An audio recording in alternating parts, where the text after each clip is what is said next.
Losing fat and building muscle is what most of my clients want. They don't need to be as massively muscular or as tiny as possible. They like the look of lean muscle, strong but not bulky. In some cases, just losing some fat will give you that definition you want in your arms, legs, or your back. That's what gives you that toned look. But you need to work on preserving and ideally building muscle. That's always important for long-term fat loss. I'm going to explain why as I share how I would design a body recomposition plan if I was starting from scratch.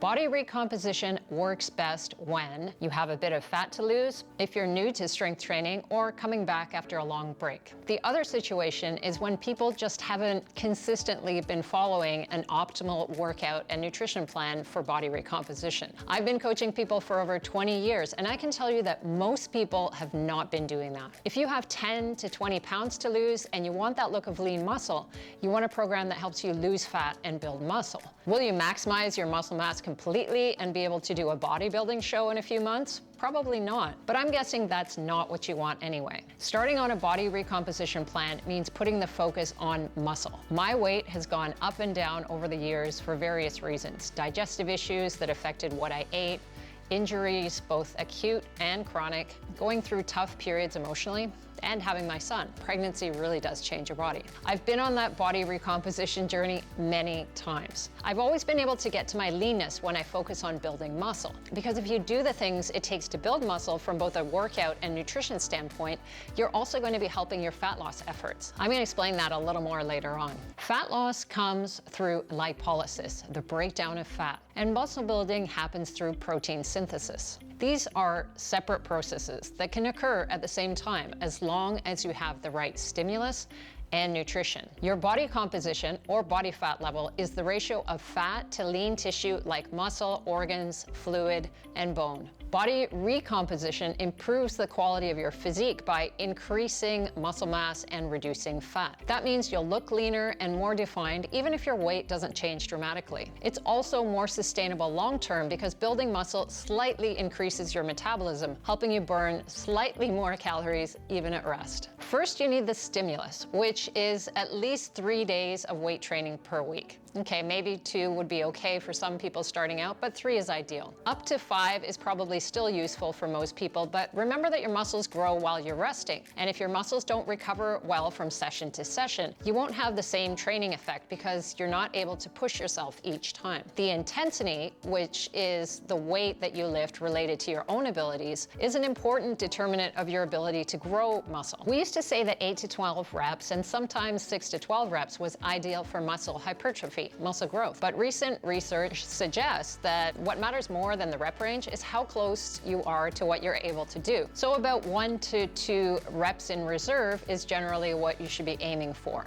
And reps in reserve tends to be with respect to complete failure, where you're really pushing. So if you're picking a weight that you could only do for 12 reps with your head exploding, and you do it for 10 or 11 reps most times, that's probably fine. But if you use that weight that you can do for 12 reps and you only do 7 reps, you won't get as much muscle growth. And that's actually quite common. In research, people tend to leave about 5 reps in reserve. Definitely not ideal for maximizing muscle growth. Ideally, you're hitting major muscle groups twice a week. 10 to 20 sets per muscle group as a rough guideline. Your volume over the course of the week is what you want to focus on. Each workout session adds some more volume for muscle growth. You want to focus on compound exercises. These are exercises that hit multiple muscle groups at the same time. Leg exercises like lunges, squats, and deadlifts are particularly useful because you're hitting the larger muscle groups in the legs and back. Upper body exercises like rows and presses and bodyweight exercises like chin-ups and dips are also valuable. These exercises hit multiple muscle groups and stimulate muscle growth more effectively. That doesn't mean that you can't do some concentration curls for your biceps as part of your workout. It's just slightly less effective to have a workout plan that consists solely of isolation exercises. And that's the way I've designed the workouts in the Lean and Strong Academy, 3 days a week of mainly compound body exercises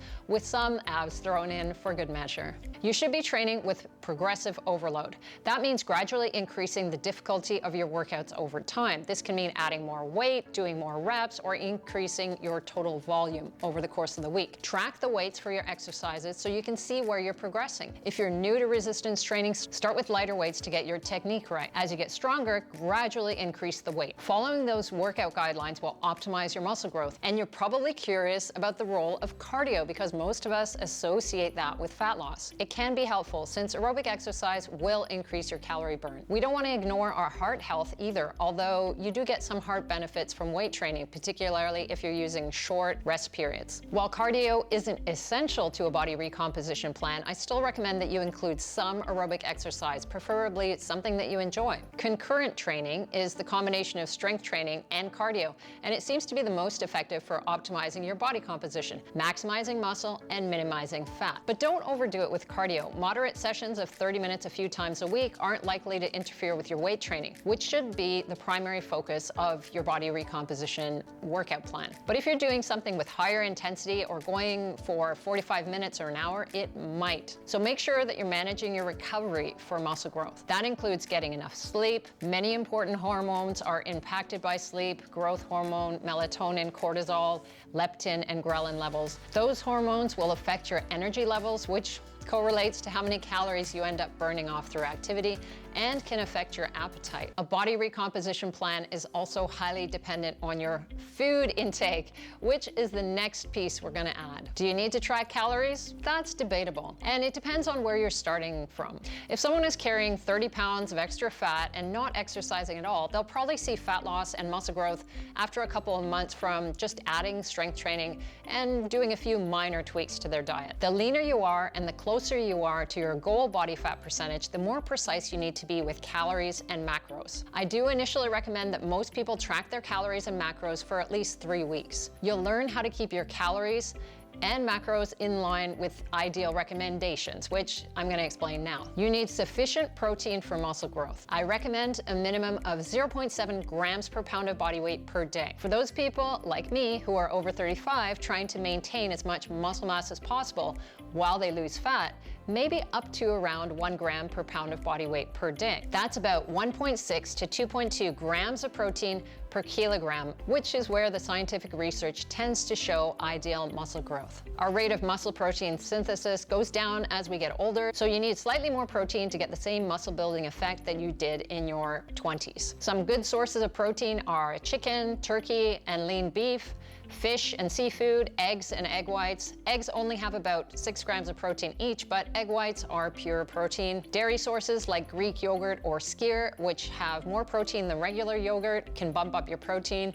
And cottage cheese, either the usual tub kind or the pressed cottage cheese, can also be helpful. Protein powders can be an easy way to add a lot of protein at once. I like a whey protein isolate because it's just protein and it's easy on my sensitive digestion. You can also use other varieties of protein powders. Soy or rice and pea can be good choices if you can't have dairy. Protein helps repair and build muscle while keeping you full during a calorie deficit. Being able to manage your appetite is really important because you don't want to feel deprived on a body recomposition diet. You need to be feeling energetic and strong for your training sessions. Protein also reduces muscle breakdown, especially during a calorie deficit when your body might otherwise use muscle tissue for energy. By eating enough protein, you've got the right environment to build and maintain muscle while losing fat. As far as calories are concerned, you'll probably want to be in a slight calorie deficit, although some people will be fine continuing at maintenance. Generally, about 150 to 200 calories less than what you're eating at your maintenance, your current eating pattern